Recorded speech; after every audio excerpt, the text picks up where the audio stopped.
Alternative Digitalk. Real issues, real talk.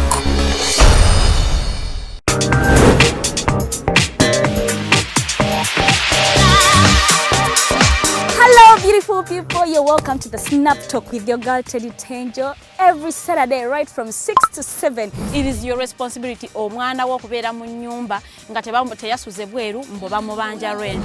Koyo kulaba abalenzi abasajja abakunga butuufu tebabuulirirwa nga babulamu. Towerabira nti tuli wano ku the Alternative Digitalk. Mukwano gwange gwaliye topic kiji wandiyagadde twogereko. Is it about family? You can take your time, look for a job, stabilize, men will come, men will always be there, you will get the men. Bonna goyagala musajja yenna goyagala ojja mufuna. Embaga ketuuke bino bitu byasenga na ojja bafuna. Naye ng'oli asitudde tu yakedde ku makyabbaga nti nsitudde tu naye nga mubutuufu agambye nti gy'akyali muto.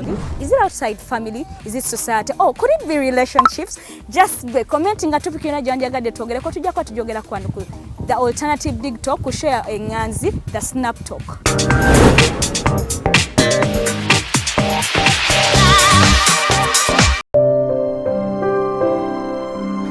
Hey Ugandans, I'm Lieutenant Colonel Dewa Kiki, the Deputy Defense Spokesperson and actually the Deputy Spokesperson for the Uganda People's Defense Forces. I was hosted on Alternative Digitalk. I encourage all Ugandans that this is the way to go. Always watch, participate, give your views and ask questions on Alternative Digitalk. Digitalk, the way to go. Nze omubejja Luwedde Lilian mbaniriza maka gaffe amajja era nga wano tugenda okuba nga tukolera programu yaffe emanyiddwa nga The Voltage gaba amasannyalaze gennyini era nga twogera ku bintu eby'enjawulo omwo mwe muli ebigenda mu maaso mu ggwanga, ensonga z'ebyobufuzi n'obukulembeze bw'eggwanga Uganda, twogera ku nsonga ez'abavubuka, eddembe ly'obuntu awamu n'ebyenkulaakulana. Togisubwa buli lunaku olw'okutaano eba ssaawa emu ey'akawungeezi paka ssaawa 3 ez'ekiro. The Diaspora Link buli lwakuna ssaawa 11 paka ssaawa 1 ey'olweggulo ye program gye tukuleetedde wano ku Alternative Digitalk Uganda. Tugenda batutunulira embeera z'Abannayuganda baganda baffe bannyinaffe zibawangaaliramu mu mawanga ag'ebunaayira. Bangi banyigirizibwa, bangi bakosebwa, bangi bayisiddwamu amaaso. Naye tugenda batutunulira engeri gye tusobola okulongosaamu embeera zaabwe. Tugenda kuba tulaba abo abakwatibwako abateekeddwa okuba nga balongoosa embeera zino eno. Tosubwa buli lwakuna n'omuweerezaawo Nixon Segawa. Hello everyone, my name is Abdulatif and I welcome you to the Hotline Show here at the Alternative Digitalk as we discuss issues of national importance. Join us every Monday 7 to 9 p.m. and see who will be occupying these seats here with us. Keep it Digitalk, real issues, real talk.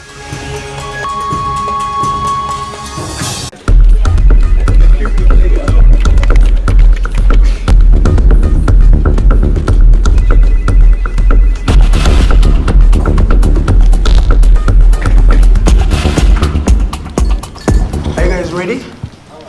Okay, let's serve Uganda.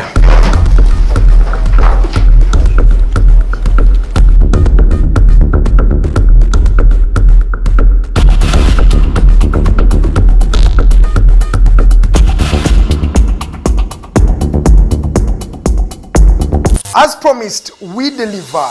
We are redefining the social media narrative, asking tough questions and holding your leaders accountable.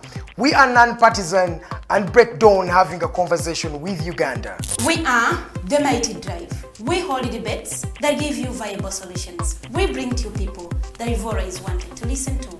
We are gender sensitive and give space to the unheard voices. Not forgetting the quote of the day. We are live on our social media platforms, The Alternative Uganda on Facebook, YouTube and Twitter from Monday to Friday, 7 to 9 a.m. Don't miss the debate behind the wheels and studios. I am Edgar Mathew Karuhanga, Farida Bikobere, and Princess Luwedde Lilian. Expect in-depth analysis, credible, factual and authentic information.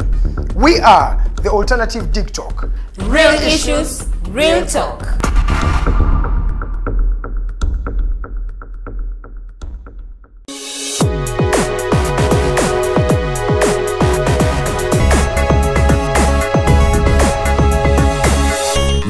Alternative Digitalk. Real issues, real talk.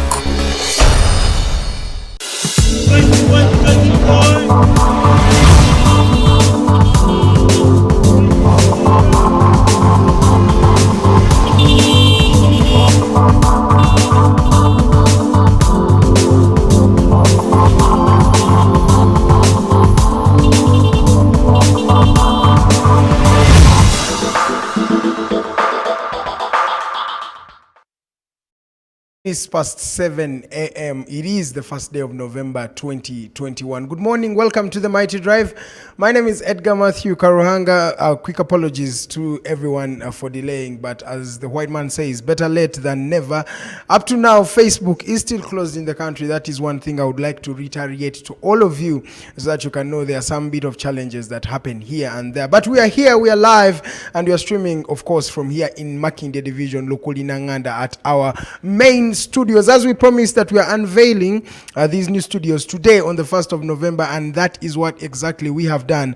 And to do the unveiling, I'm going to be joined by Lilian, Luwedde and Farida Bikobere, and a special guest. He is the executive director Digitalk and the national coordinator for the Alternative Uganda, Mr. Norman Tumuhimbise. He is already also donned in his smart attire. He will be joining me later on from now, and we shall be talking about that. But in other news around the country and around the globe, we have our very own Dennis Masinde Onyango. He is still captivating souls. He's still doing what he does best. Yesterday, in fact on Saturday, we saw this gentleman coming out big in that match that was between Cape Town City and the Mamelodi Sundowns. It was a final of the MTN 8. That is a South African Cup, ladies and gentlemen. Onyango saved 5 penalties, and that is something that has not been seen on the African continent. No, even on the European continent, we've not seen a keeper come out big and stand for his team. His team was losing games. He was losing penalties, but Onyango was actually doing his part. He saved 3 in a row, then later on had to save the other 2 that saw Mamelodi Sundowns claim their 8th title of the MTN #8 South African Cup.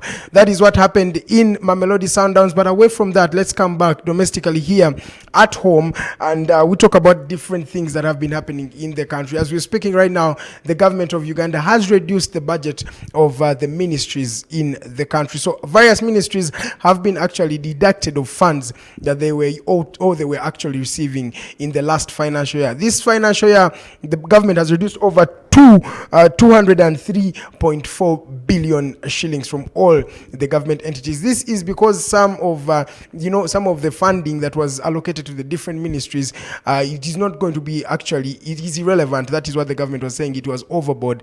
So in that regard, they decided to reduce some of the budgetary the ministerial budgets or the budgets of the ministries to make sure that we can reduce, we can save and invest this money in the vaccination and fighting of COVID-19. That is what the government had to say about that particular result that happened right there. Let's talk about other news. Mrs. Sarah Opendi, she is now the new chairperson of the Uganda Women Parliamentary Association. That is an association that joins all female legislators in the country. So as they were doing their voting, Mrs. Sarah Opendi came out big. She is now the new chairperson of the Uganda Women Parliamentary Association. Now let's talk about the security in the country. Last week, we've been reiterating these things right here on the Mighty Drive, and we talked about the bomb scares and the bomb blasts that have been happening all over the country. The first one was in Komamboga at the Digitalk joint. Then later we saw another one on a bus that was heading to Ishaka Bushenyi. That was a Swift Safari bus that actually blew, and one person died on spot, and he is said to be actually a rebel from the ADF. Now over the weekend we had another blast. We're not yet sure if it was a bomb blast, the one that was in Nakaseke that claimed over 2 children. So it is alleged that these children were playing around with something metallic, and it exploded, killing 2 on spot and injuring 1. So we are not yet sure. Even up to now, the bomb squad has not yet confirmed that it was a bomb, but one thing we're sure of, it was actually a blast that claimed the lives of 2 children right there in the remote areas of Uganda, Nakaseke district. In Nakaseke, that, by the way, it's where the war really ravaged in the 80s as Mr. Museveni was coming into power in some parts of the greater Luwedde. Over 500,000 Ugandans actually lost their lives in what was dubbed as a massacre that was there in Luwedde. So it is the same stories that are happening 35 years down the road. We are seeing very innocent Ugandans dying at the hands of such initiatives or such bomb blasts. We're not sure, but it was a blast. So the question is this part of the ADF or what the ADF was actually doing to make sure that some attacks are happening on Ugandan soil, or maybe it was another bomb blast that was not actually a bomb. But now that is where the discernment comes about. We don't know who to trust and what to actually expect, because as the government is saying, they're fighting all they can tooth and nail to make sure that all the bomb scares are actually shattered, and they even assured us that 47 bombs were actually shattered prior to the bomb that was in Komamboga and the other that was at Swift Safari Bus. So we are not yet sure exactly what that bomb blast was about, but one thing we're sure of is 2 children lost their lives. That means 2 families actually bereaving for losing their child, a son, a daughter, or any other individual. And that is what we don't want in our country. We don't want a country where we're spilling a lot of blood and Ugandans are dying without any justifiable cause. Now, let me talk about what is happening at the Uganda airport.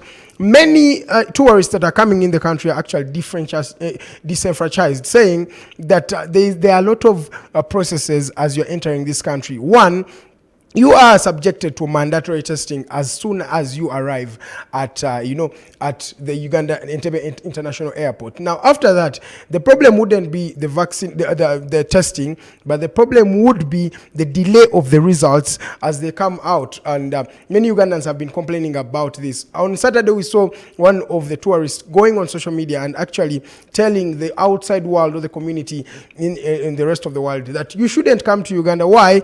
This is because many of you are going to be delayed a full night as you're waiting for the results, and a full night at Entebbe Airport. That means you're not having a comfortable bed where to sleep, but actually you're subjected to such things, such very, very bizarre circumstances where you have to actually wait for a full night to get your results. And after that, the results, there is a problem about the e-vaccination certificates. Now, Ugandans are supposed, if you are vaccinated, you're supposed to move with your vaccinated certificate or the vaccination certificate. But the challenge is when you go online, it is very difficult for you to access these certificates. So many Ugandans are saying now, what is the essence of vaccination without having a vaccination certificate? And remember, you can only access it online. And the online portal of Uganda is having a bit of challenges. You've had people talking about the online platform for applying for passports. It's a very, very big challenge. So it is a challenge that we are facing as a country, as a community, and we are waiting on the way on how we're actually going to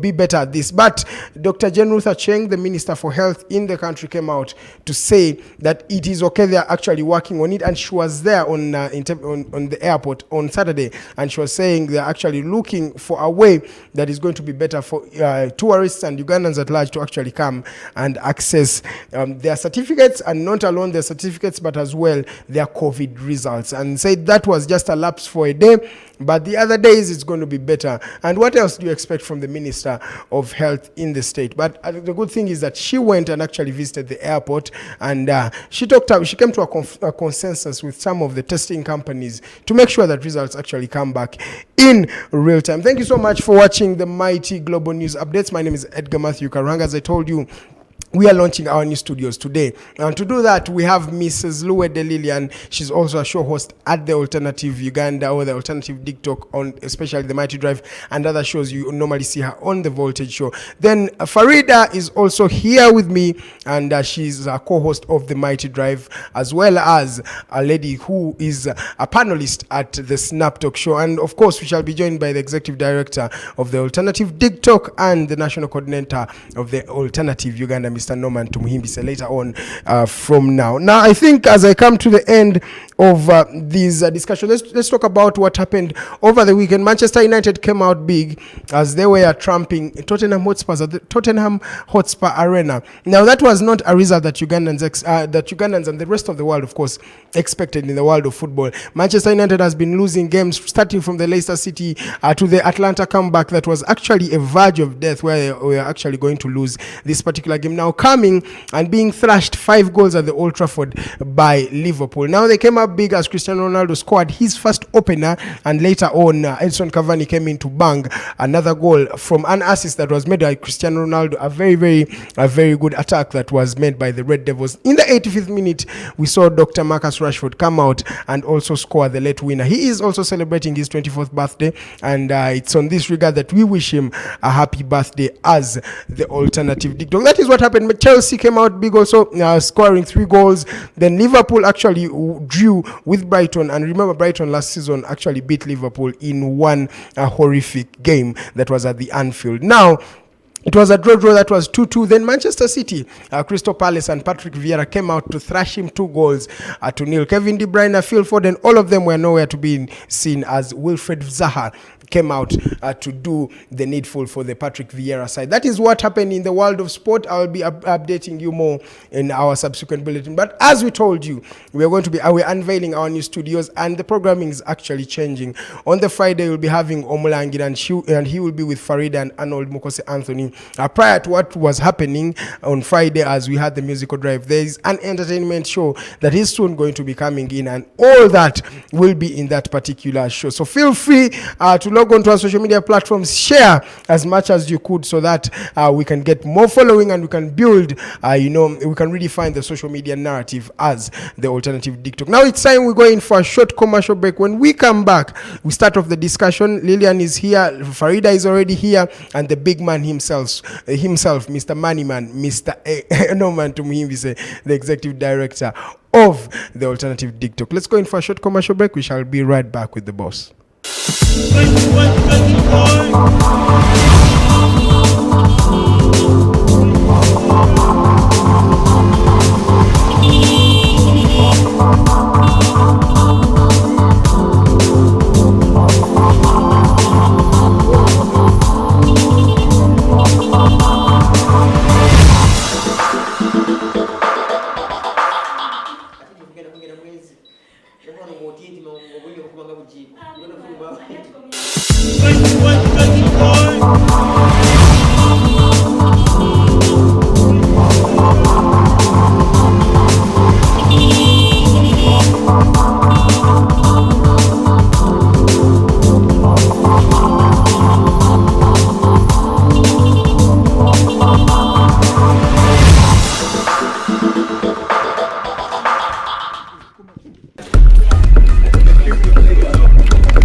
South Uganda.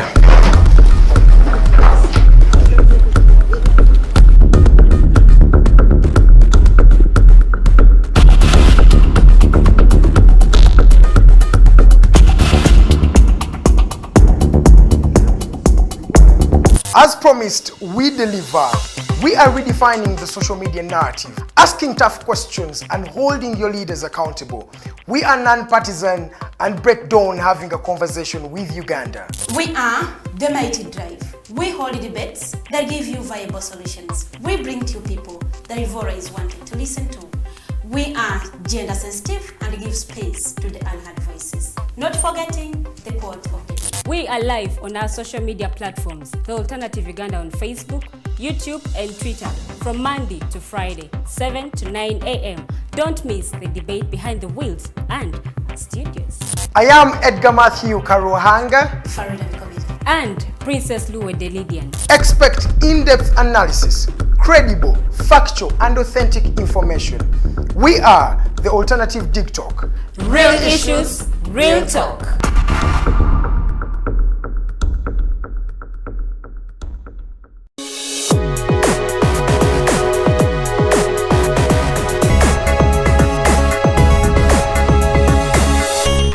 Alternative Digitalk. Real issues, real talk.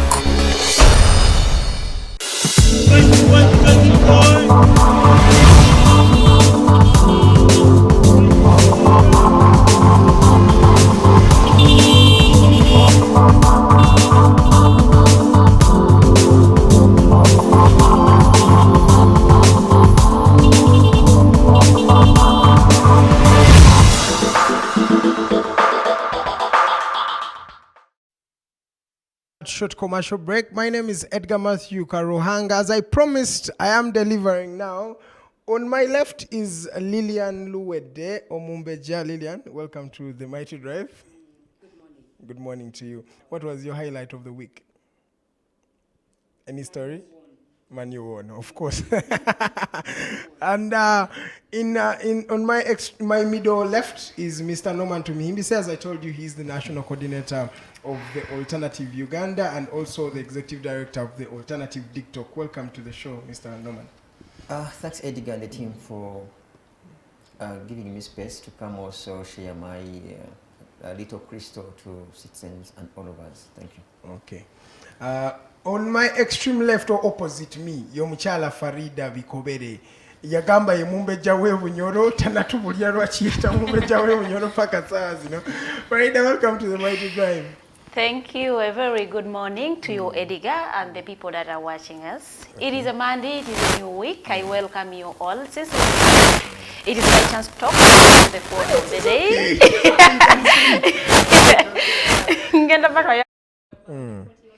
Okay. So it is a new month, it is a new week, it is the beginning of the week, it is a Monday, it is time for you to start moving towards your goals. So we are saying dare to be different this month, dare to stand out, dare to be the one with the voice, dare to shine a happy new month. Thank you so much. Awagambi mugezeeko okushine abanazi Oluganda basimanyi ngeri gyenswa kwogera kaako.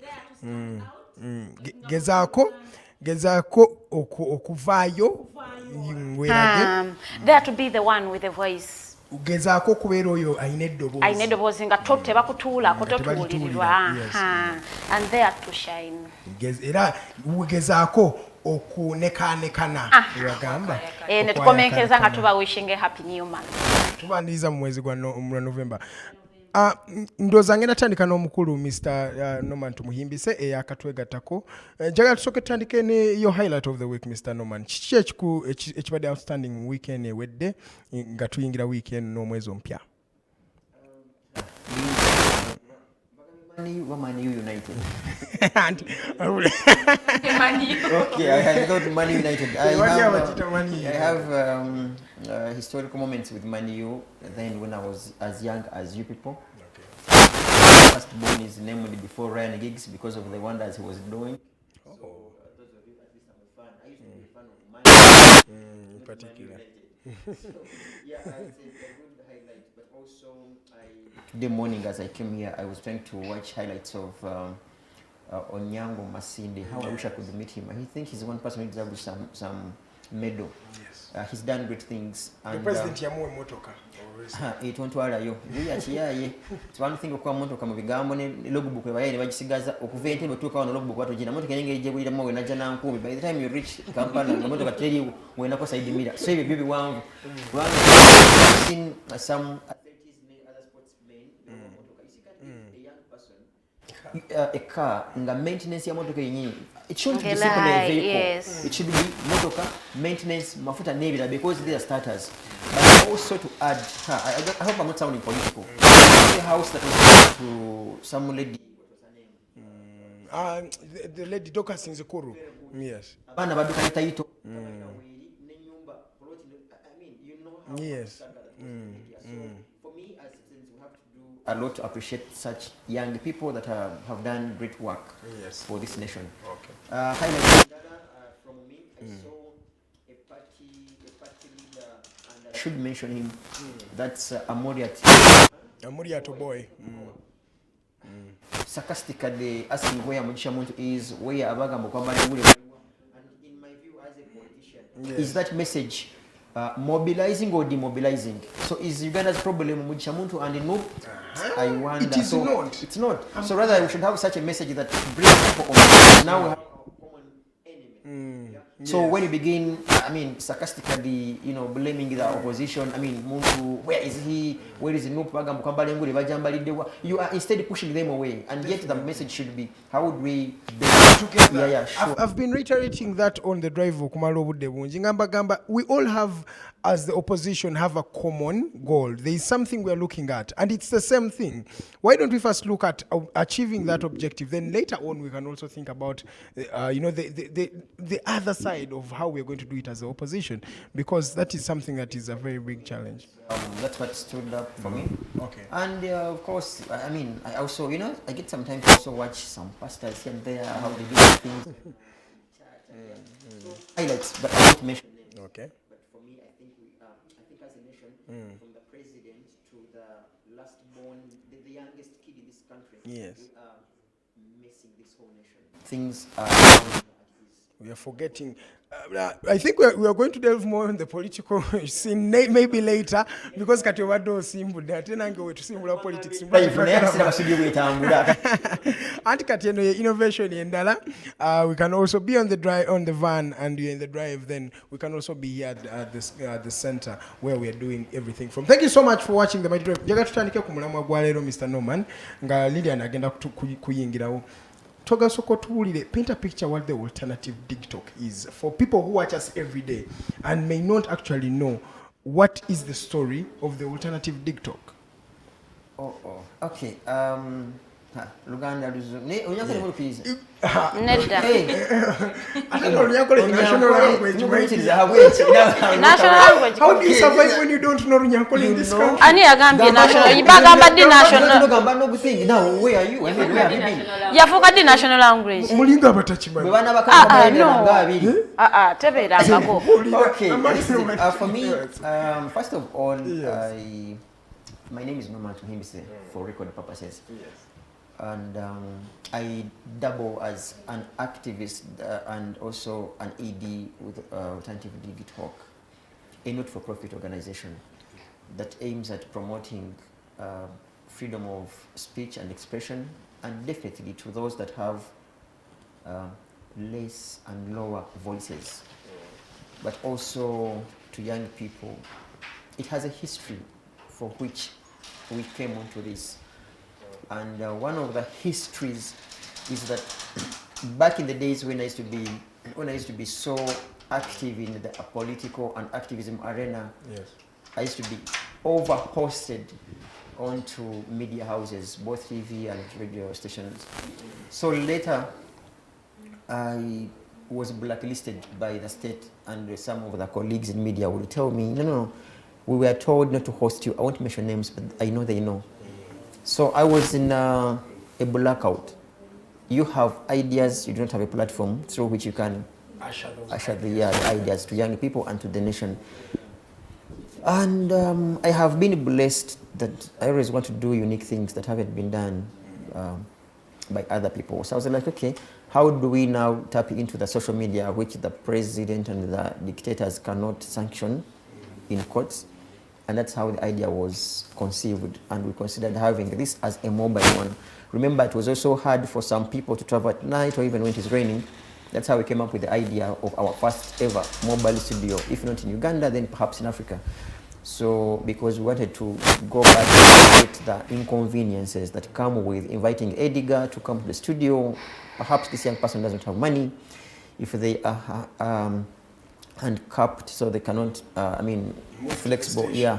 So I sold the idea to definitely even you people, among others, and that's how the Digitalk thing was born. Okay, you talk about you looking at the social media which cannot be sanctioned by the government, but it's now, I put quotes. Yeah, it's now a contradiction. I put quotes on sanctions. The big dogs came out and actually put a lock on Facebook. Hasn't this even affected you as an individual and the alternative? Yeah, definitely yes, but I should also say that they put sanctions, and by God's grace we are still operational. Yeah, so these sanctions cannot be as hard as the mainstream media. That's the difference. But most importantly, it was to look for an alternative solution to people that do not have time to hold remotes and sit in the sitting rooms to watch and follow such topics or any topical discussions. And they wanted to bring about flexibility to every citizen and any other person here and abroad, that you can sit in your car and have your phone and just put the alternative Digitalk. I mean, you have all these shows on your phone.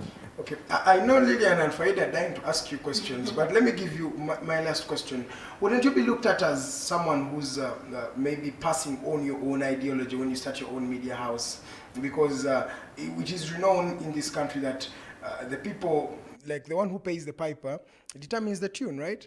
So you are the one who's paying the piper. Aren't you determining the tune at the end of the day?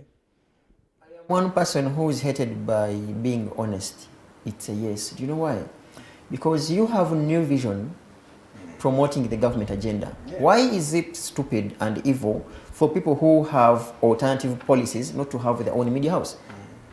You get? But for us, as I should say, what it to be, okay, definitely ours is non-partisan. That's why I am sure, guys, I have watched you guys host NRM. In fact, even as far as I know, today you have some NRM people on our new show. I have seen you guys host Deo Akiki, who tells you I like UPDF too much. I do not. That's factual. But I have seen that guy enjoy our innovation.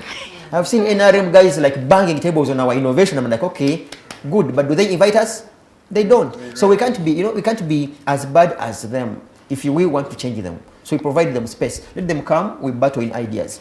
So this is our platform to provide alternative policies and let the people know that young people are ready to take charge of this country. Do you think Uganda is ready, Mr. Norman, for politics like that? Because we've seen that in the United States where, the Democrats are Fox News, then the Republicans are CNN.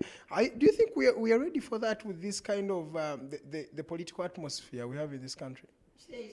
First time, when we were kids, we would be given tea.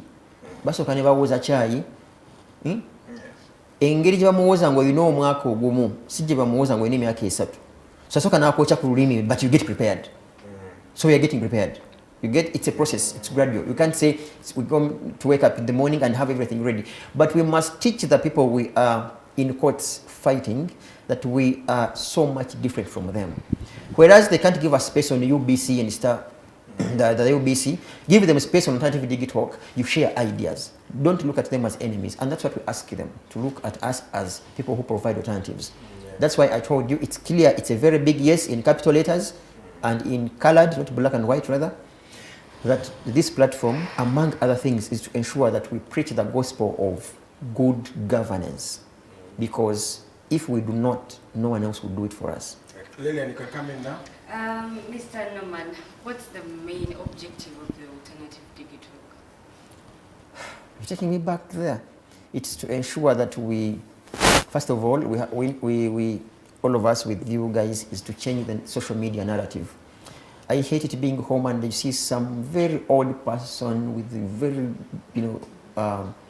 gray hair, no, gray beards. Gray beards and gray hair. Gray beard, it becomes worse. So someone brings a kalivu kaninga kaisa mu buwunga bwa muwogo ka white naso kaba we murawo n'abavuma. It's not fair because you are not shaping the society. We have young people that watch these things. A university student needs to be taught and told hope. Not getting a phone and telling them zavugiddewa onywa chupa abiri. Yes, onywa chupa abiri ez'omwenge. Because n'abantu nabo kye baagala. Kati abantu ino okubagaza ebituufu kubanga batukubanga empiso n'akava mu kungema ku bino ebya COVID. Naye omuyaye nengeja kusiikula akayiso n'okabeera nkali mu mutima. Ne because si kwati oba okaagala naye oba obulumi obutono olina okukola ki? Okubugumira. Se ne buno obulumi obutonotono balina okubugumira nga bwe tubakyusa. Because it hurts me okubeera ewaka n'okulaba TV n'olaba nga parliament y'eggwanga eriko abantu nkaaga live naye n'oteekayo omuwemuzi w'ekyalo ng'alina 2K views nenga comments zijja nti kubawo nnyawo n'omubuuza bannange akola atya so that's one of the objectives is to change the social media narrative nti omuntu ategeere social media si yakwemula si nvuma nkuvuma oleega omutwe ogw'omunene ogw'omutono naye n'osangira social media yemu ne bawa mmwe ne muwa bali abalala abo b'obulevu obwa white n'abalala Sajja bakulu kwebuza magezi nimbawo obudde bungi and yet temwogedde ku nguzi temwogedde ku ttemu eriri mu ggwanga temwogedde ku bbula lya mirimu temwogedde ku butya abavubuka bayinza okufuna loan you get so that's changing the social media narrative in a nutshell. Challenges endaba ate kati olinga ali mu kusiiga oba akazigo ku kiwundu kungulu nga tekiwundu kituuka ddala wansi because I'm looking at the problem we have as a society is coming from even the way of people are thinking. Do you think what you are doing and what the alternative Digitalk is doing is enough? Or you're just passing a bit of Vaseline on the wound? Because this is more of a problem that is subconsciously in the mindset of Ugandans. An analogy which I always share when I meet young people and people out there is kamunyera. Kawarampa. It took it a lot of time. Kawarampa ku the waist of an elephant. Yes. Nikatugonga kakoye. Nekongerezaako kagamba era waakiri omulunyankolengo enyonyesereza tebanki nti nyongesereza nayo sinto era nange nyongeddeko tebantono nange era nyongeddeko so naffe tulina bye tusanzeewo nga tulina okubaako akatonda ketukola ki because I want to go home and say I mean my contribution is so small so let me simply fold my hands and look on. No, the little that we can do, guys, you began with a van. By God's grace here we are. We have I don't know how many studios. So singa twaddamu kwekubagiza na kusirika oba wadde bali aba we muzibe ekyalo okubeerezamu nga bo abaana baffe bakola bamanyi nti bali social media bye bagikozesa. Lwaki Farida agenda kuyingira lwaki tesooka ne twebuuza lwaki baba we muzibe bafuna bangi fe aboogera ebintu ebizimba eggwanga ne tufuna bitono kinagambe mu ekizibu kyenka siri munnaddiini nnyo nina balonda Yesu akomererwe ate bali bangi so obugwagwa bw'abangi tebutegeeza mu bye boogera beera bituufu. Omusajja yababuuza niba nange omusajja ono lwaki tetumulenga nebamulabagana otyo so in some cases sinti lwolaba God, the Luganda has gone. Yes. It's not that everywhere you see many people support something. Muno chwa chitufu. Na yo inokuvaayo no yimirira busimbalala no gamba nzi wano kwensibidde. So sivaawo ne tubeera abatono kino kye kitufu. By God's grace kati gwo kimanyi nti bali abali abangi ate kati bafuusa abatono obulokozi obeddiini Christianity eina obagoberezi billions z'abantu. Nenga mu kusooka abawagira okukomererwa kwoyo kati gwe bakwongeriza ennaku zino bali bangi. Kati naffe tuzotandika abatono nga baba we muzibangi. Myaka nga jija we muzi ate tuba tuleeko babere batono ate ffe tufuke bangi. Kubanga era nyinyi balo tebannaba kumanya social media tulina gikozesa ki. Awo kye kituleeta wano. Era tumanya muli wa kaseera ne bajja ne banyonyola ensi lwaki bakola bibakola. Farida awo njagala okuyingiriza mu mboozi eno omukulu Norman ayogedde ku bintu bingi. Olina kyoyongerako oba olina kyombuuza? First of all, I want to wish a happy birthday to the Chabazinga of Soga. Happy 33. Happy 33. Chabazinga is a maina ano dibana yeganja zikemu ano nyoke muso nanga begatamba njagala kumuyoyo takuita kusoso towaza na Chabazinga waza Chabazinga wa Busoga gabula na diope omukuno okutawala mpika ise bantu gisegese ekitali wansolo kugambi tukwaendeza birthday nungi nga bwoweza emyaka 33 Katonda akwongere obuwangazi akuwe obulamu ate n'amagezi obenti olamula obusoga.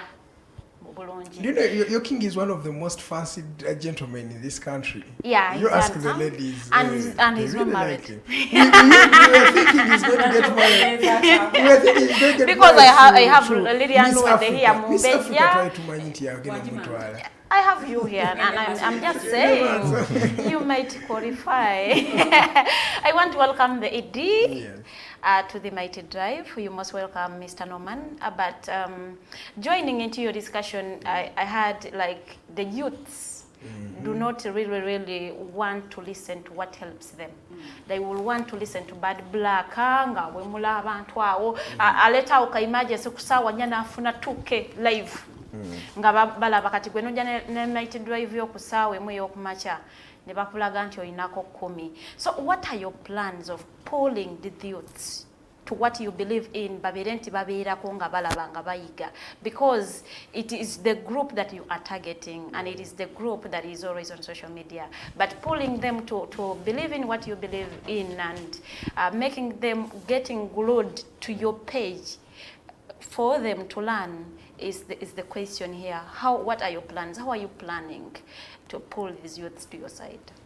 You see, I am one person who doesn't like forcing people to do some things. But also sometimes you are convinced and confused to force some people. If you have a kid and they fall sick, you give them medicine. I have a stubborn kid, he doesn't take medicine, you hold his nose in a bit to suffocate him, so he opens the mouth, you throw in syrup. So some of the young people, syrup. By meaning, we have to use wonderful content. Wonderful content, because you will not have done any service if you bring the same content. But to remind all of us, this, for example, this page of the Alternative Uganda began with one person. That's a person who opened the page. Yes. The following day, we were 2. The third day, we were 3 or 4. Now we have 15,000 people. Guys, aren't we progressing for sure? You get the idea. So everything is gradual. Let people learn. When we give them good content, they will come on board. They will come on board, they will follow. So as long as the content is beautiful and it is pro them. Okay. Yeah. It's pro people. Yes. What's that unique thing Alternative Digitalk has or compares in the mainstream media? Kisooka nagambye nti abantu kati zino essaawa omuntu abeera ku ssimu nga ye bw'avuga bagenda mu tawuni okukola ebibye nga wakulaba. Singa bibadde ku mainstream media abadde alina okutuula ewaka paka ngendo sheewedde. Kati aba takola. Nanti kati ffe twabasooseeyo kati bajja naye ffe tetufuddeeyo. What is too special is that, for example, bw'olaba ne bwebeera kati nga ffe bwe tuli as of now and all of you guys, most people who have been communicating on social media, these bloggers, simply get their phones, sit in a sitting room, kiri kyasize kunyiiza, olina omuntu gw'osuubira nti w'amagezi bambi ng'asomye nako n'asooka ajjayo obunye bwawo biyita banno mukuŋŋaane bw'agaaya bw'ayasama. It's funny. I mean, bw'awuta ekyugi you get bamulinze bunaggula luggi waliwo mukwano gwa Farida gula olugi simanyi lwaki balugalanga babeera waawo bw'asika obuugi eno bw'asika kifulasika eddakiika 2-3 bwe bagula olugi bwaba baluzaawo omanyi okulekawo essimu nosanga ng'entebe nalekawo n'essimu. I think it is because bamanyi kyagenda okuleeta. You see, singa abantu bate bamanyi nti people believe mu lugambo nti bamanyi this person I know lugambo lwagenda okuleeta, and at times we cannot determine whether it is true or not. So they think, and at times people bring the lugambo katonda n'ayambirayo ne kibeerawo.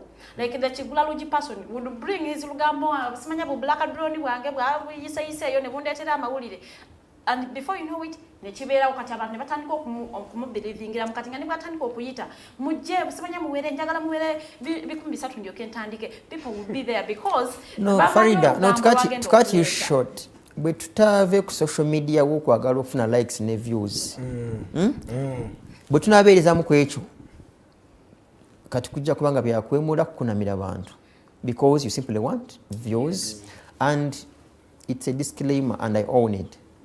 We are not here because we want tens and tens of views or followers. So as long as we are giving content, feche tufa kubanga tumanyi bwe bafuna view tukimanyi. I mean, we know how they get views. We mula mirundi 2-3 kunamira abantu kubawonga boyagala, you will get views. Na yeche bodde waka newebika ngolwe kamubulire ne katondawo n'omubuuza nti leero nkoze ekyo kutuusa eggwanga lino answer ofuna answer ki. Very good, ofuna answer ki. So we are being hoodwinked by views. The issue is, yes, we need views, but justifiable, important, developmental views. Eggwanga tulikulaakulanye. Okay, eddakiika ziri 13 ezakayita ku ssaawa 2 ez'okumakya. Amannya nze Edgar Mathew Karuhanga, nga twabasuubiza, we are launching our new studios right here as the Alternative Digitalk. Era in that regard, we've brought you the executive director of the Alternative Digitalk, of course. So, and he's also the national coordinator for the Alternative Uganda. And that brings me to the next question, Mr. Tumuhimbise. Yeah. What is the distinction between the alternative Uganda and the alternative Digitalk? That is a question that has been on the minds of Ugandans. They want to know, what is the difference? I'll give you, I am sure as day follows night that none of you, okay, you could be engaged, but perhaps we don't know your partners. Yes. As a parent, there is a no man, a father, there is a no man, a husband, there is no man, an activist, and the rest. What does this mean? You come here, I am hosted to play my both chambers of the brains. If you ask a question in regards to a movement, I'll answer you in a movement style. If you want to ask me as an ED of this organization, I'll answer you as an ED of this organization.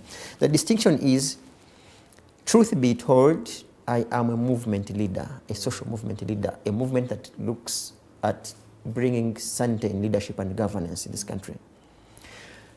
But because that wasn't enough, we thought it wise to have a not-for-profit organization which can do more organized work and gives a platform to other people, and a non-partisan platform.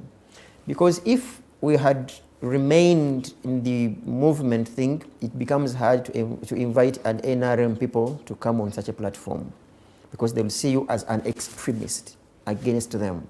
So there is a social movement that does civic education, mentoring young people in politics and the rest. But there is also the other side of the media house, where all these ideas can be channeled. But this one gives platform to everyone out there, which isn't for the social movement. Social movement does its own other clandestine work, and which doesn't interfere with this other side, because as I began by saying, I have seen you guys invite and host people, not because I am pleased to see them, because I know some of them are some of our tormentors, some of them are the ones who have commanded our beatings on the other side of the activism, but because we want to portray that we are different from them. I have seen you host them, and we have called and asked them questions, and indeed. So there is a distinction, a very strong distinction. The other one is a social movement, it does its own things. This one is a legally registered and binding organization. Okay. Now, I don't know, it's like you trying to explain the distinction between the blood and plasma. I'm looking at them being the same. No. It is literally, they're moving in the same way. Because, not really. Mr. Norman, you talked about that the alternative Digitalk is actually promoting an ideology that of course, is something that is going to change the country. And when we're looking at changing the country, we're looking at you as the opposition of this country. And now you're saying you're non-partisan. Do you think those words can move in the same statement? They do, because whereas in our social movement offices we cannot host an NRM minister, the alternative Digitalk rather can host a minister and asks them tough questions. But I will not meet, how many ministers have you hosted? Bikobere Yes, can hardly come to my social movement office and we discuss issues of national importance, because she will definitely not come. She will see me as an extremist. But I saw her in your van. I saw Kiki, I saw police officers. I've seen so many guys. I've seen Yabasaija. Yes, I've seen Yabasaija. I was in jail. I've been in New Zealand for so many times, not because, but I've seen you guys host, has hosted them with this end. You get that distinction. So this platform is purely different. But when we are given an opportunity, we also come and say, hey, we have these alternatives. Okay. To change this. This brings me to my last question, because ndaba Lilian ekibuzo kimusiiwa kyayagala okubuuza. Njagala soke, you're looking at primarily the youth, right? Yeah, it's a youth-led organization that is actually appealing to the youth through social media that the youth actually use. One would say, isn't this a portal for you to grow the alternative Uganda as a movement? When you're looking at the young people and you're doing something that Karuhanga can see, this is going to be one for the future. In the future, this is going to be one of the biggest things in this country. So, and you're tapping in the youths. That means you're having your raw materials, you're having your ideology, you're having a platform for your ideology. Aren't you having a long estimated goal of something bigger? I have always told and trained young people that you need a good message, plus a very wonderful strategy. You need a very wonderful tactic, and then a good tool, most suitable tool, and then goodwill. It will bring about anything you want. So I think tekiri mustani having a platform that, by the way, I don't come here by myself, I am invited. So when you don't give me platform, you see me nga nange njogera butonotono. You get, so otherwise Edgar, Farida and Lilian and our viewers, yes, singa byali bino ebya mbuno ajita tajiwomya, I would be hosted every week or every day. Nenange my idea nange kuja wano like yeah, so kaita program anodinga kubya kukola olabika ko wano olumala ne miezi 3 nange nguba olumwesi muzikuwa ne mungamba ngomaliriza ngamba yakatande kate ngomaliriza. So I think to be honest bine bintu byako kana the social movement nange no guys nange wano wenyine nange bitukola we tunyiza musimanga kati ngomaliriza idi ngamba yiwa nange atakola baya kugaya. But I mean we have to abide by if we want to be exemplary and bring people, because it becomes confusing because of the, for example, the people we are trying to push back, they do not differentiate between NRM and government. They fuse the two. And what we are trying to avoid, that's why I also go through exact protocol. Ngo mugenyo mulala. Normally I do kogerere gwanga, can we also tell suffocating a jet. And when I'm here, I don't call upon people banange mukanyuga mayinja. You get the difference? Yes. Mekalaka say no. But when I'm in the other social movement trainings, so I come here to abide by the laws that govern this organization. Yes. That's why there is a very wonderful trench that divides the other side of the movement and the alternative. Lilian ekibuuzo ekyadde kikuta. Abalaba no katono Lilian abalaba muveeyo mubagambe nomani wano watunyigirizanga idde waite bizya movement. You get, so that people know this no kyetengeredde nange mpita mitendera.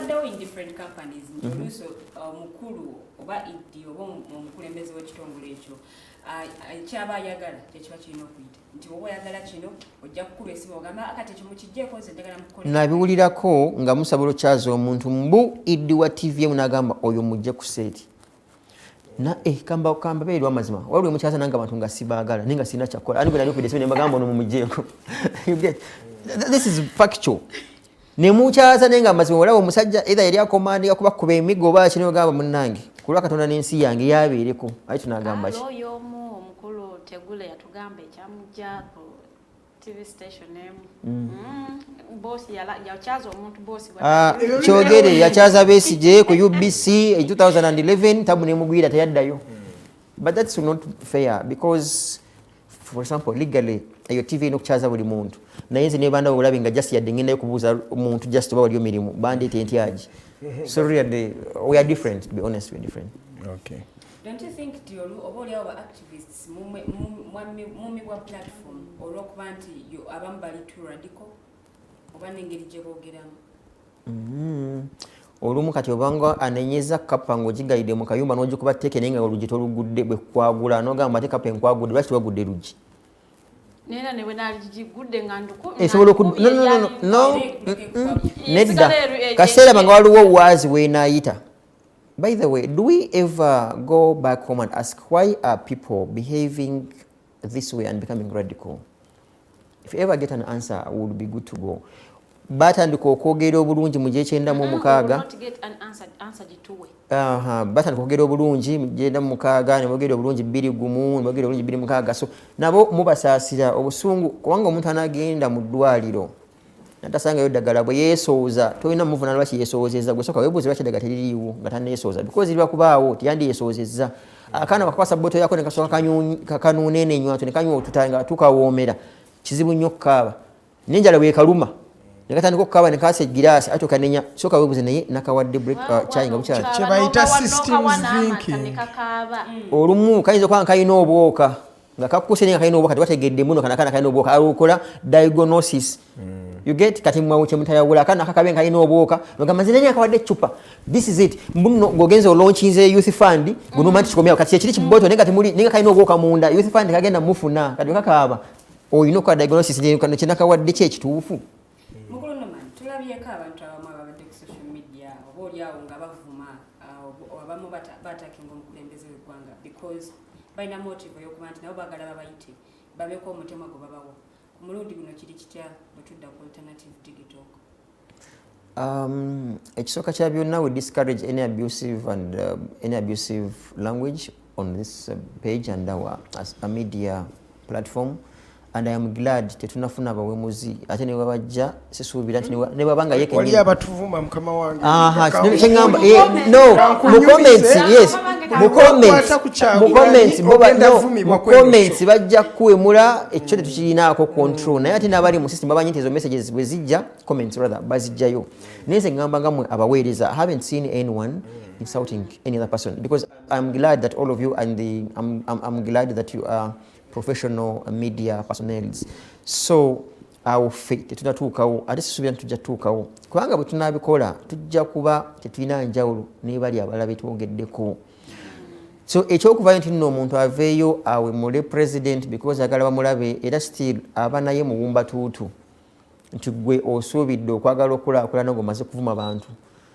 Naye ate nammwe bannamawulire olumu mukitwala nti okwogera ku bibi bya gavumenti eno nti ate oba ogivumye bwe buzibu munina nammwe nti twagala oyogere ku nguudo embi twagala oyogere ku bubbi bwa ssente mukirabamu okuvuma tekubeera kuvuma kubeera kwogera.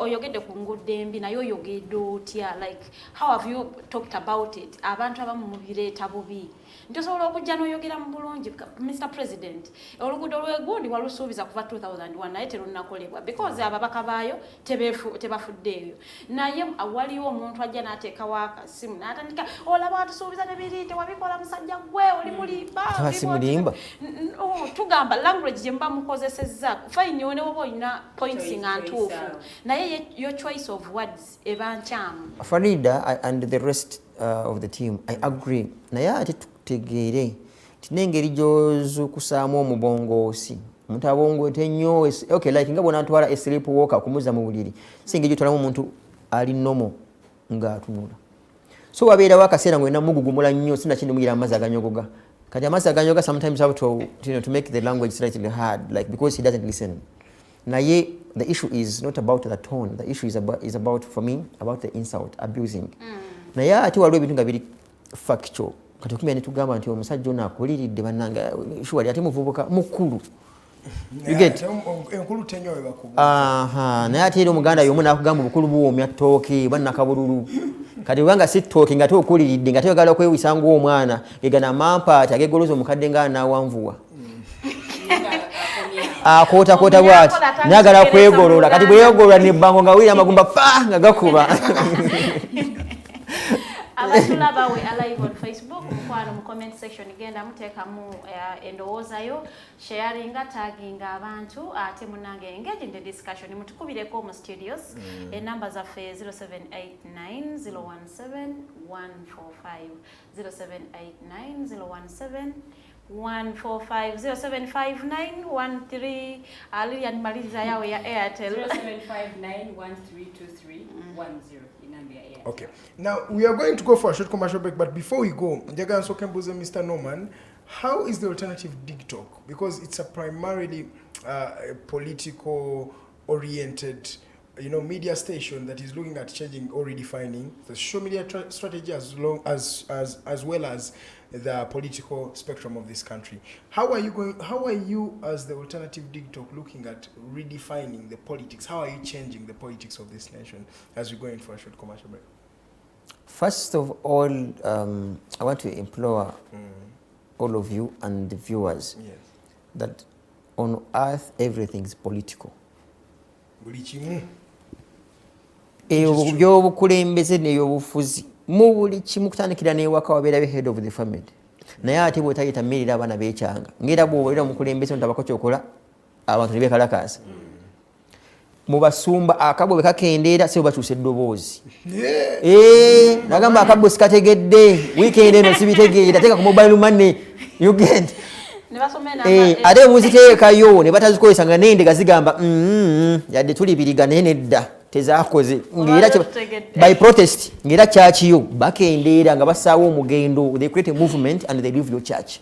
Some of the churches have broken gamba ono pastor yali wagundi kati natadde yeyiye ono bali mu NRM kati ba FDC baba nupu baba you get olumu tutera okubeera wali gonja maya mukufe mubeera wano gonja sorry embwawe yotera ate abala bali gonja wakalira atugenda okulaba wano mulimu ennaku gonja embwawe zotera ate waliwo bana balina engalo tezijja banyakula bakweta okushabula my language bajja wale bajja ko baduka kama boba kubengalo bakuba kokola bakusinga amanyi ne bali ekinene no kama nina tufune ku lugudo bwaka kwata ku lugudo katugeze if it's a budget balukuba bakuba obugalo no kama naye katandike kino nonyise bana bali kukisigiri bali mukubuza buzansi. So that's how this whole world is. So you cannot avoid the politics.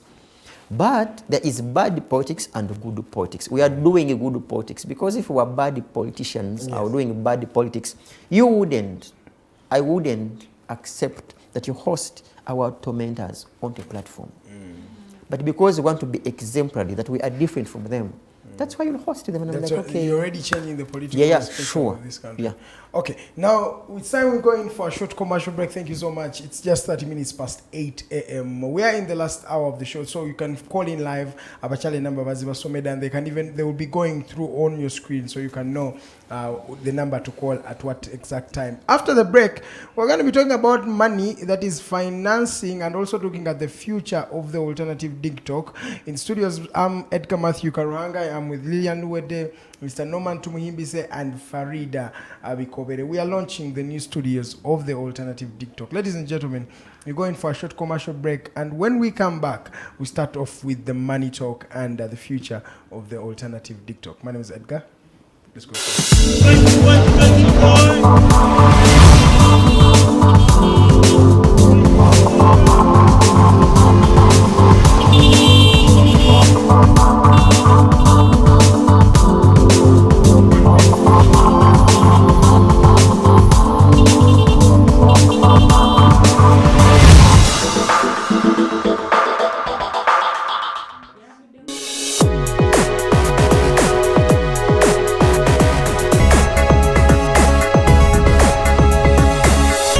Alternative Digitalk. Real issues, real talk. Nze omubejja Luwedde Lilian mbaniriza maka gaffe amajja era nga wano wetugenda okuba nga tukolera programu yaffe emanyiddwa nga The Voltage gaba masanyalaze gennyini era nga twogera ku bintu ebyenjawulo omwo mwe muli ebigenda mu maaso mu ggwanga, ensonga z'ebyobufuzi n'obukulembeze bw'eggwanga Uganda, twogera ku nsonga ez'abavubuka, eddembe ly'obuntu awamu n'ebyenkulaakulana. Togisubwa buli lunaku olwokutaano eba ssaawa emu ey'akawungeezi paka ssaawa 3 ez'ekiro.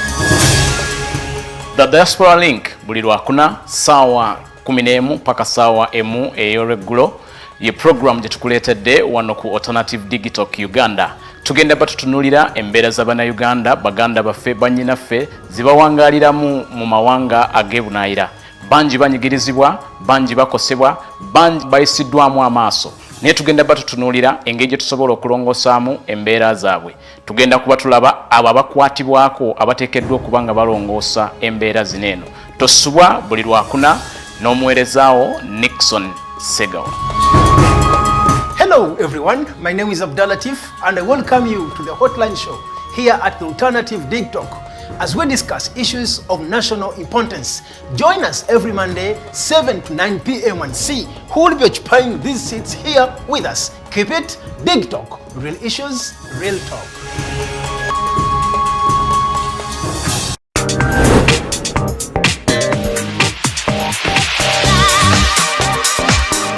Beautiful people, you're welcome to the Snap Talk with your girl Teddy Tenjo every Saturday right from 6 to 7. It is your responsibility omwana wo kubeera mu nyumba nga teyasuze bweru mbo bamubanja rent. Koyo kulaba abalenzi abasajja abakunga butuufu tebabuulirirwa nga babulamu.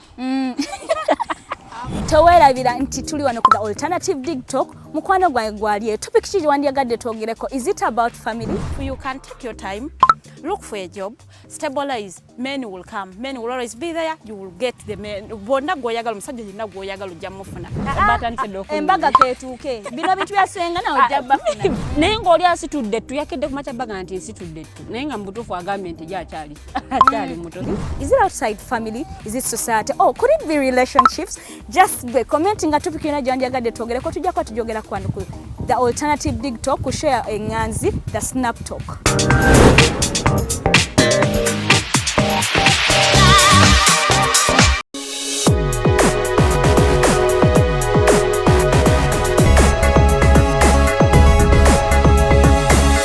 The Alternative Digitalk. Real issues, real talk.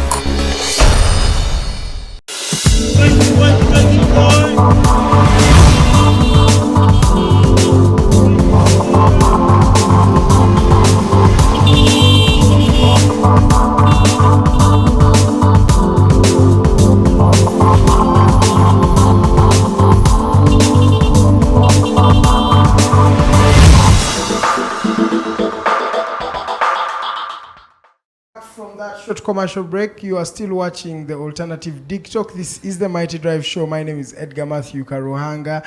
As I told you, tukenda mbulango leo tukenda tukogera ku nsimbi, budgeting and some of the challenges past the future of the Alternative Digitalk. Remember, we are launching our new studios. Tudenga woziraba wano tutulabe muvani otulabe mu studios empya. Binje tuna studios nyingi zigenda maso wano era omukulu noma nagenda kutubulia the works zigenda zitya.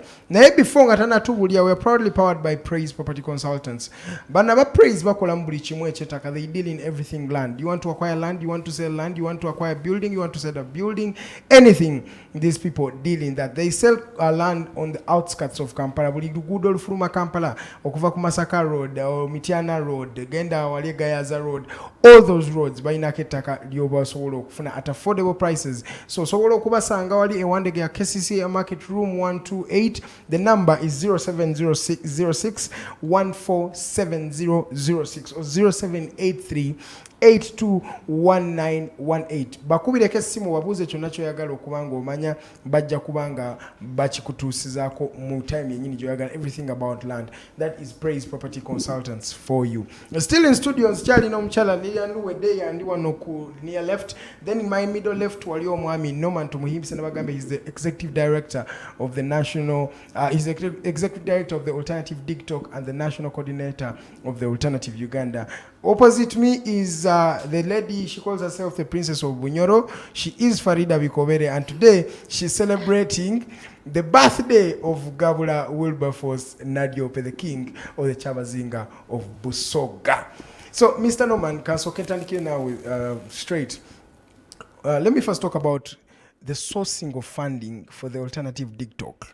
How has Alternative Digitalk been thriving for more than a year right now?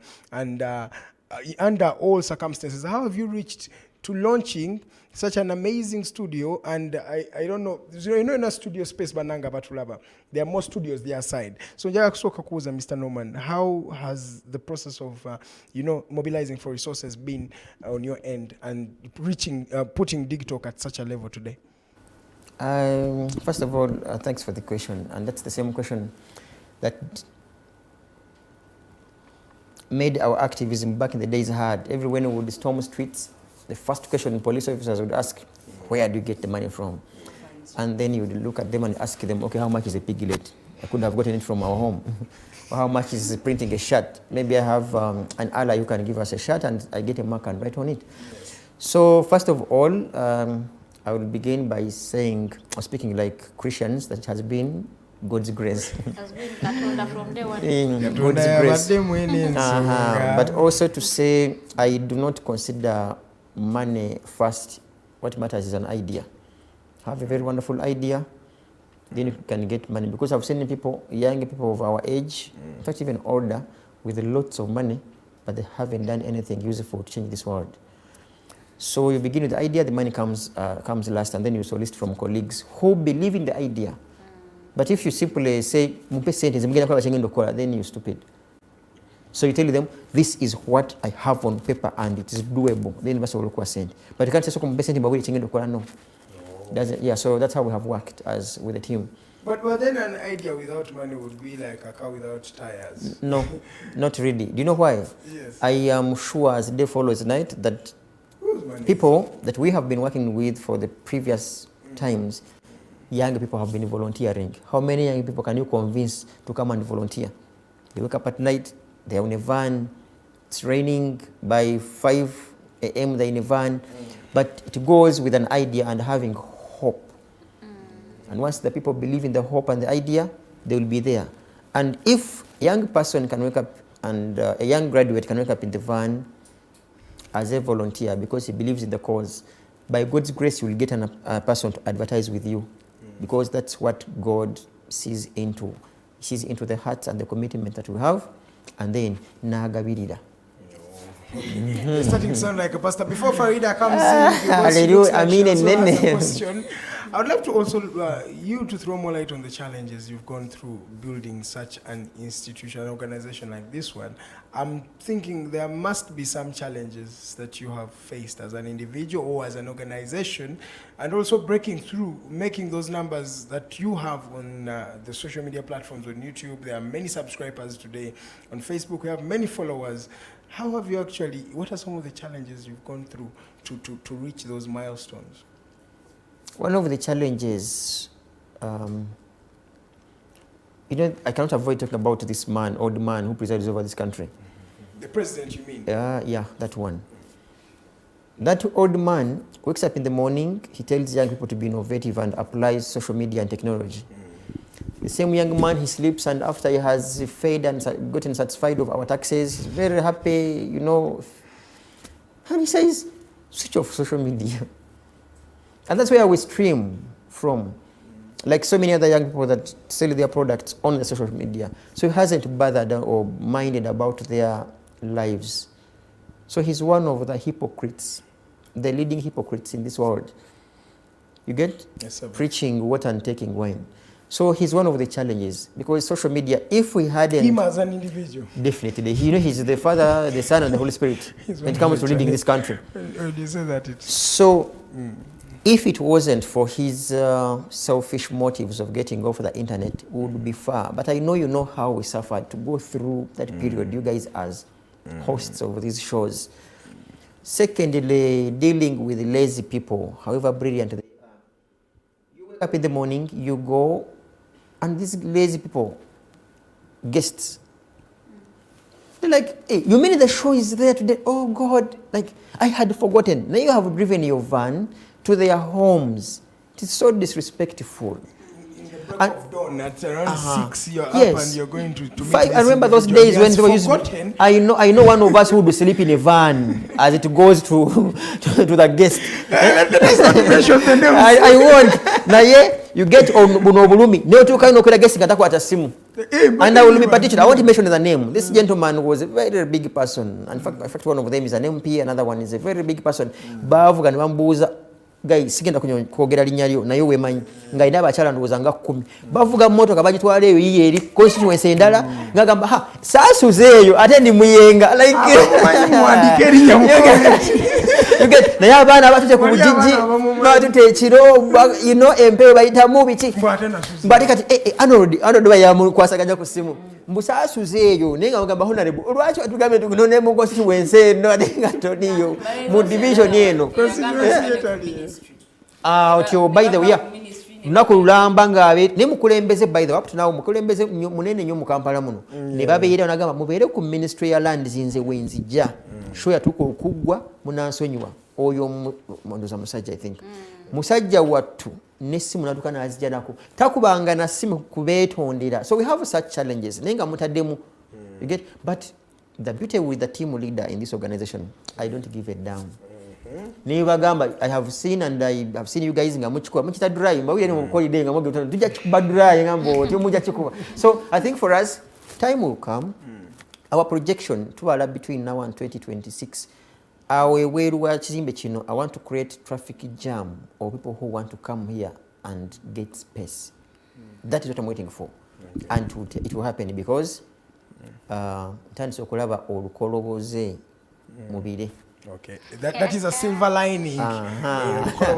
Farida, I would like to take Farida's mind. Now I'm coming to the people who have made this worthwhile, because as a team leader, I know you built something with the team. So I'm starting with Miss Farida Bikobere. Farida Bikobere is the head of finance, by the way, though she's also... That's why tumukwata mpola Farida tebamukwata koto muvuma. Farida, she's the head of finance at the Alternative Digitalk as well as a show host right here on the Mighty Drive. Farida, how has your experience been as we're coming to the end of the show? You working for all the time here at the Alternative Digitalk, and as he has told us, your Mr. ED, he says that you volunteered for a while before you started getting remuneration. How has the experience been? Okusokera ddala njagala okutereezaamu seeyita mumbejja ne mumbejja w'ebuzima Ekyo tekikikakasa. Until she brings facts on the table, that's when we shall accept you as a princess. Like how? naye kati nvudde mu kitiibwa kya host Oyogeranga part of the team. Okay, it was not a walkover. Kwali kwewaayo nti you have a team of young people abalina obwetaavu, but you get them come to where we were then, because we didn't have these studios here. Nga togenda kubasasula nga the only thing you can offer them is lunch and maybe transport back to their homes. So it was a hard thing to convince these people to come back the following day and then the next week and the next month and a full year. But I think it was because we had a good cause. We had a good idea that they all believed in, and they knew who they were working with. Boba in a direction, we have a direction that we are driving to. So, by believing them, hope. I know it was not easy. So, naye twalinga tukwata we do not have a specific fund and so twali tuyimira personal finances for a full year and it is personal finances because we know what we are driving is good and people believe in it and we know it is going to bear fruits. Okay. And good fruits. You've used we pronoun we for many times today. Yes. So I want now to pick your individual vision for this country, for this organization, the Alternative Digitalk. Alternative Digitalk is affecting the whole country, my dear.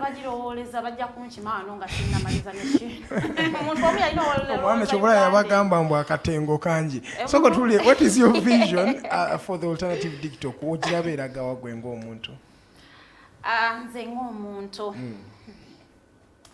Alternative Digitalk, I love saying we because it is a collective energy, collective responsibilities here and there, because so in the next 5 or so years to come tugenda kubanga feba leading online TV abantu gye bogerako because to online TV gye manyi kumpe naku zino but media more mainstream to the online naye they haven't appreciated it that much.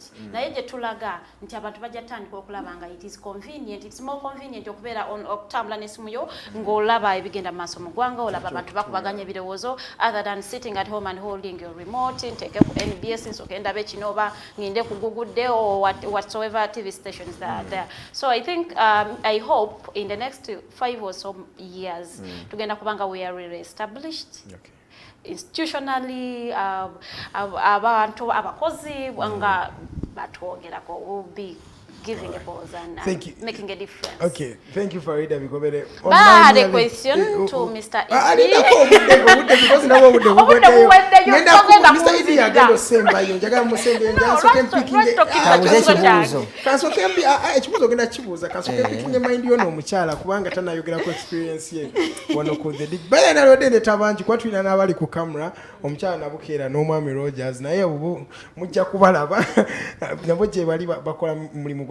Lilian, how has this lady is the chief administrator wano buli kimu Lilian yasinga okwetala mu office general duties mu studio omulabe mu office ya Idi omulabe mu ya mkuturu gwe asinga okologwa wano na buli for that time. How has been your experience at Digitalk? It has been a good one. Omukisa gwadde munene nnyo okuba nti nsobodde okuyiga ebintu bingi and okukola ne ttiimu ekukkiririzaamu ate nga naye olabanga erina ekirooto naawe kennyini kyolaba nti kinawe kitutwala naye ate kirina impact ennene ennyo gyekikola ku ggwanga lyaffe oba oliawo n'abavubuka bangi naye ababadde batakimanyi because people out there are appreciating people are appreciating the innovation, they are appreciating innovation eno wadde weeri naye abagikulembeddemu bavubuka it's something ekibadde kitannaba kulabika wantu wonna ne bwotuna ku mainstream abakolako bantu bakuliriddemu bakali basuumuseemu abamu bali ku level ya kusatu oba abamu bali ku yakuna oba yakutaano naye nga n'abantu be bakyaza bantu era nabo bali ku madaala fourth floor n'okwambuka waggulu nti ati the alternative digital it's a different story okuba nti abantu abakyazibwa bavubuka n'ababakyaza oba n'ababayintabyunga bavubuka tumi kindaga nti oba oli awo those people abakkiririza mu mugigi guno omuto though abantu abamu baguzaalawo oba abantu abamu baguyisaamu amaaso but wekiba nti the alternative ewa platform abavubuka bangi oba oli awo n'abakyala because abantu abamu abakyala babalabanga they are still okay they are under marginalized group of people naye ate awamu tebabawa that platform oba nga ate the alternative digital kwebawa so it has been a very very wonderful experience for me. Okay, lastly, what is your vision? And I would also want to cross into a lot of platforms. No. For those platforms, but it's okay. Like I said, there are certain women they want positions. We'll have that. It's okay. Yeah. So I was thinking tukula day in and day out. Yes. But when you get okola n'amaanyi and then we give people out there something ekiri ku standard bulungi. Content nga atukaganye n'omutindo obanga wa mutindo gwa waggulu. I think they're going to appreciate us. Mumasa awo oba oli awo naffe tubeerenga ekintu kino ffe tukiwanise waggulu oba sofa tukiwanise naye waliwo obukyabulamu wano nawali abantu abamu bacomplainingako but bwe tuneeyongera okuba nga tukolera wamu n'okuba nti tuwa abantu ekyo ekitukaganye n'omutima I believe tugenda tuukira ddala wenyini. Farida badde n'ekibuuzo ky'oyagala okubuuza nkazi oŋŋanya okwogera ku byogedde tujja byogerako offset kuba kimanyi tetujja mumaliriza kati. Eddie, do you charge people to be hosted on your shows? If yes, how much? Abantu bamanyi beetegeke nti njagala okubeera ku Mighty Drive n'otegeka akakadde. Abantu bamanyi n'ekirala abantu bamanyiridde Muvan. Why did you decide to do these studios? Has your agenda changed or anything? First of all, it goes back to wanting to create a difference. The van's purpose was, is, and remains creating the mobility of your guests. As I speak, it is still operational. Twagala kola kasavu kanyama. Aba muvani buvani, my dears, we are beyond simply a van.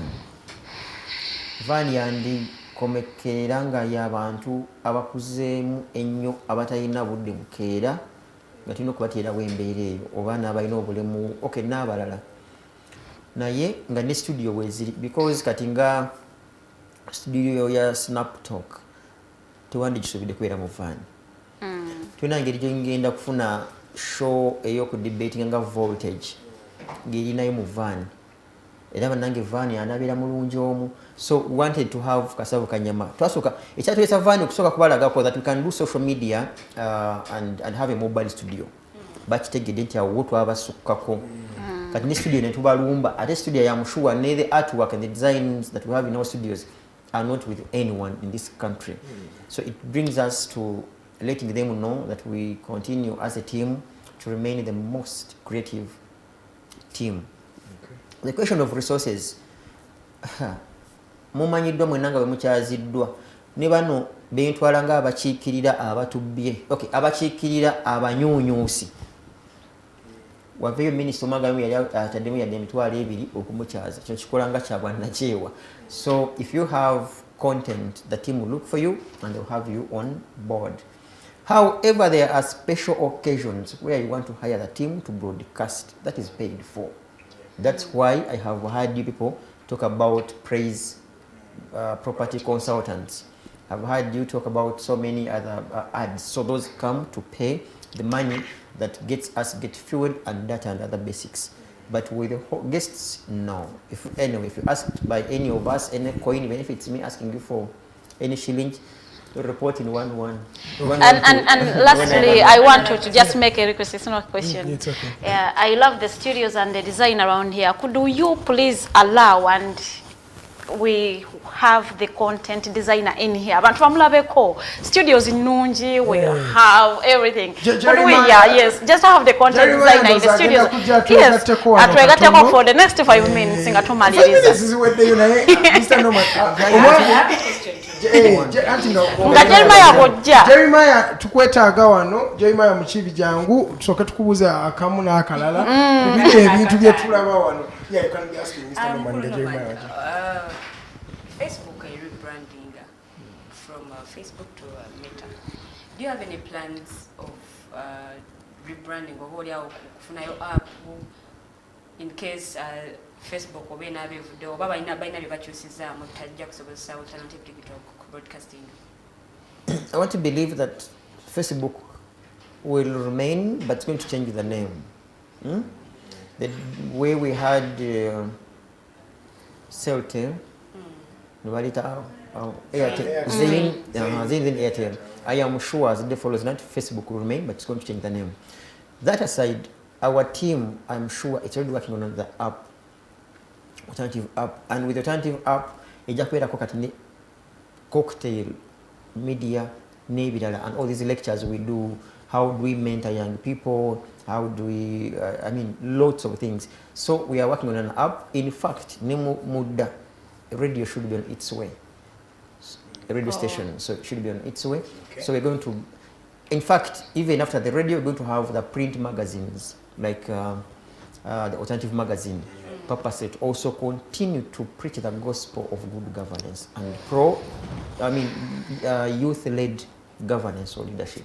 In terms of shows, Mr. Norman, shows because now you talk about the future that has an app, a radio station, a magazine. Those are good stuff. Let's talk about the content. What type of shows are we having? What do we need? What should Ugandans expect from you starting today? As far as I know, we already have the Mighty Drive that is going to be Kasavu Kanyama Studio and the van. There is Snap Talk for those, of course, young people and others. Jeremiah, what did then? Graphic designer. We have another show that is beginning today. There is the Hotline. Hotline is going to be hosted by one Abdulatif. Award-winning journalist. Actually, award-winning journalist. 5 awards. Bwe mpuliddeko mu lukubo bangambye era akyaza Honorable Mike Mabike Nemufumbiro. Nemufumbiro munanzikiriza nange wati mbalumike tekawo okutu obijibwa studio bogira Diaspora Link abakubi b'ekyeyo abakubi bankuba kyeyo bakadama n'abalala awonna enkyukakyuka entonotono ndowooza yakuba ti nomupushinza omulangira Nakibinge okuva ku Lwokubiri nadda ku Lwokutaano ne voltage ku Monday zibaddengayo bbiri voltage bbiri kati voltage bagi substitutinze ne hotline nga ejja kubeerangayo Lwakutaano lwokka ssaawa 1 mpaka ssaawa 3 naye mudda olw'okuba tunyumirwa nnyo okukola obuntu obutonotono, you take your time to prepare and bring something beautiful.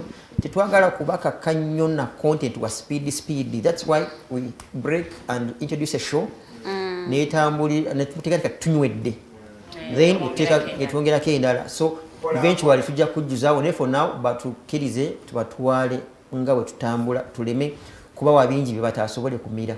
Amanya gano mugalonda muta voltage, hotline, Snap Talk, Mighty Drive.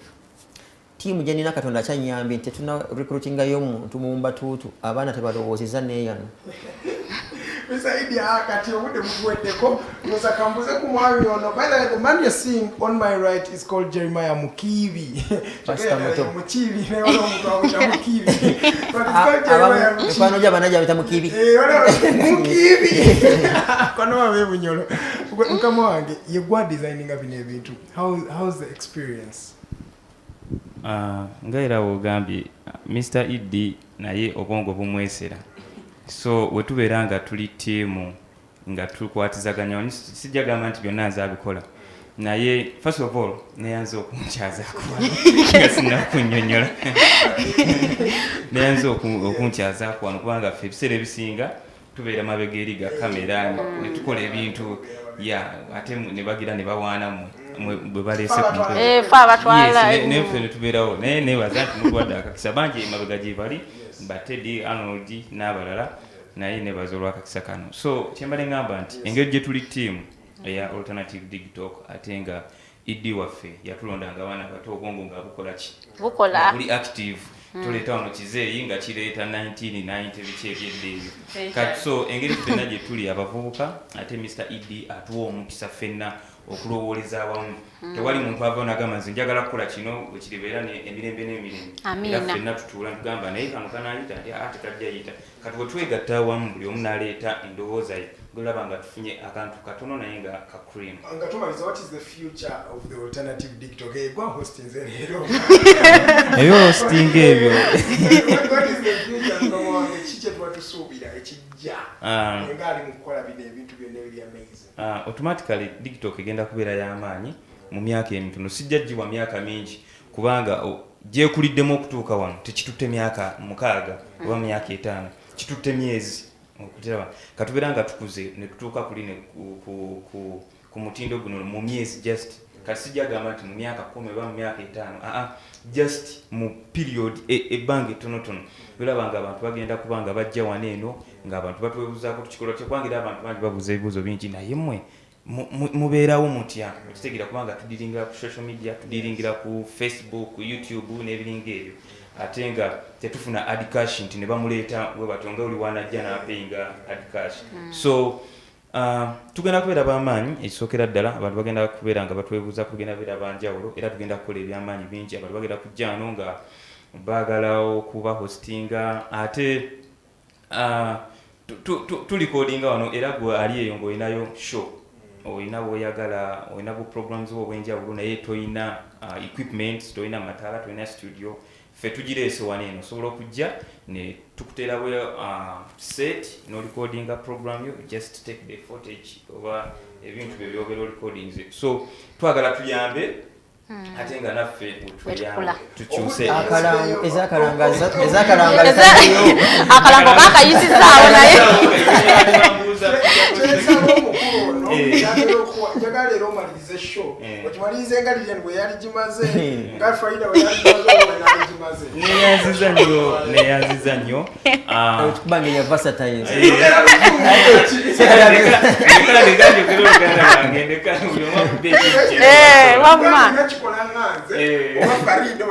kati akikoze ng'omumbejja engeri Lilian ateekamu nnyo ekinyika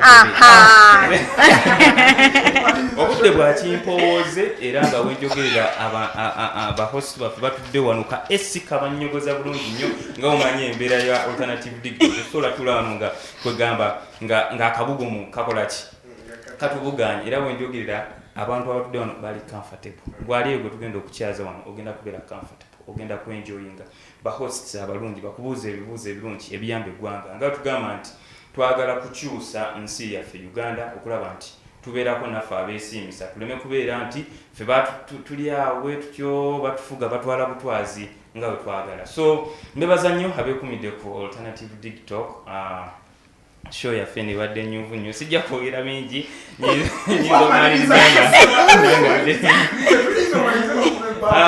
olweggulo ku ssaawa emu mpaka ssaawa 3 tugenda kubeera ne program the hotline so togisubwa beerako nga weekumiddeko nnyo Mr. Edgar Karuhanga yabadde host waffe olwaleero Madam Lilian Luwedde abadde co-host so ne Mr. Idi Norman tumuhimbise yabadde omugenyi w'olunaku ng'akuttotolera Digitalk kiki n'ebigenda mu maaso Farida Bikobere sijja mwerabira n'abadde ku kamera mbeere bulungi mweraba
Alternative Digitalk. Real issues, real talk.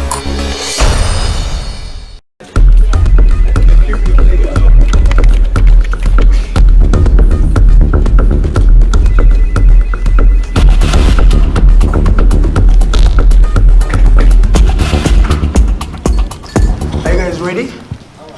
Okay, let's serve Uganda.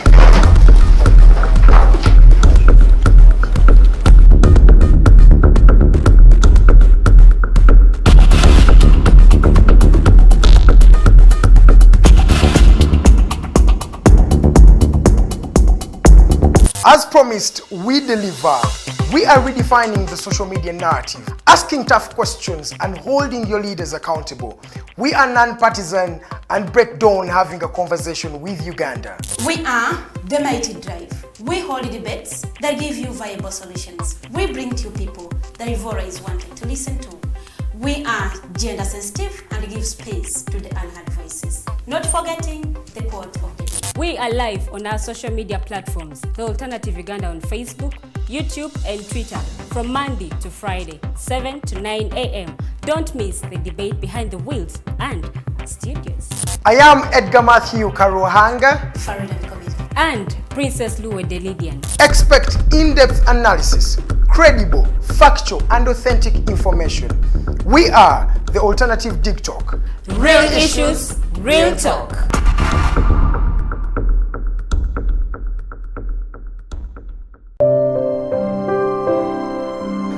Hey Ugandans, I'm Lieutenant Colonel Kiki, the Deputy Defense Spokesperson and actually the Deputy Spokesperson for the Uganda People's Defense Forces. I was hosted on Alternative Digitalk. I encourage all Ugandans that this is the way to go. Always watch, participate, give your views and ask questions on Alternative Digitalk. Digitalk, the way to go.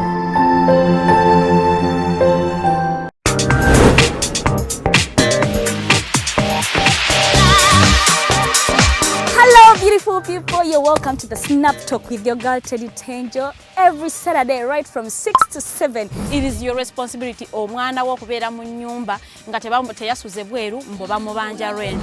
Koyo kulaba abalenza abasajja abakunga butuufu tebabuulirirwa nga babulamu. Towerabira nti tuli wano ku the Alternative Digitalk. Mukwano gwange gwali topic kiri wandiyagadde twogereko. Is it about family? You can take your time. Look for a job, stabilize, men will come, men will always be there, you will get the men. Bonna goyagala musajja yenna goyagala ojja mufuna. Embaga ketuuke. Bino bitu byasenga na ojja bafuna. Naye ng'oli asitudde ttu yakedde ku makyabbaga nti nsitudde ttu. Naye nga mubutuufu agambye nti gy'akyali muto. Is it outside family? Is it society? Oh, could it be relationships? Just be commenting a topic yonna gy'ondiyagadde twogereko tujjako tujogera ku wano ku the Alternative Digitalk kushare enganzi the Snap Talk.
have got to get up pretty early to go do something.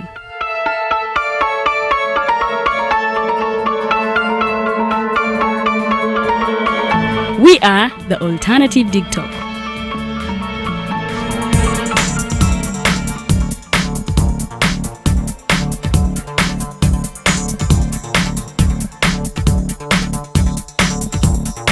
With our mobile studios, we are redefining TV presentation just as technology is setting the pace. We are blending our approach with fresh, perspectively designed breakfast show, The Mighty Drive, informative and entertainment show, exclusive and live interviews. We President Museveni wadde juzi namulaba apima akawunga kilo 2 tasobola kalya nini bwaba alya kilo 5 oyannema okuliisa eggwanga ne bwe limundekera. Njagala kwebaza the Alternative Digitalk etuwadde kano ka Mighty Drive era n'abatuwuliriza bonna abali ku mikutu njagala basaba mugenda mu maaso n'okuwuliriza. All given to you just a click away on your phone, tablet, laptop and smart TVs as we are streaming live on our social media platforms, on the road and on the go. We are the Alternative Digitalk. Nze omubejja Luwedde Lilian mbaniriza maka gaffe amajja era nga wano tugenda okuba nga tukolera programu yaffe emanyiddwa nga The Voltage. The Voltage gaba masanyalaze gennyini era nga twogera ku bintu ebyenjawulo omonno mwe muli ebigenda mu maaso mu ggwanga, ensonga z'ebyobufuzi n'obukulembeze bw'eggwanga Uganda, twogera ku nsonga ez'abavubuka, eddembe ly'obuntu awamu n'ebyenkulaakulana. Togisubwa buli lunaku olwokutaano eba ssaawa emu ey'akawungeezi paka ssaawa 3 ez'ekiro. The Diaspora Link buli lwakuna saawa 11 paka saawa emu ey'olweggulo ye program gye tukuleetedde wano ku Alternative Digitalk Uganda. Tugenda batutunulira embeera z'Abannayuganda, baganda baffe, bannyinaffe zibawangaaliramu mu mawanga ag'ebunaayira. Bangi banyigirizibwa, bangi bakosebwa, bangi bayisiddwamu amaaso. Naye tugenda batutunulira engeri gye tusobola okulongosaamu embeera zaabwe. Tugenda kuba tulaba abo abakwatibwako abateekeddwa okuba nga balongoosa embeera zino eno. Tosubwa buli lwakuna n'omuweerezaawo Nixon Segawa. Hello everyone, my name is Abdulatif and I welcome you to the Hotline Show here at the Alternative Digitalk as we discuss issues of national importance. Join us every Monday 7 to 9 p.m. and see who will be occupying these seats here with us. Keep it Digitalk, real issues, real talk.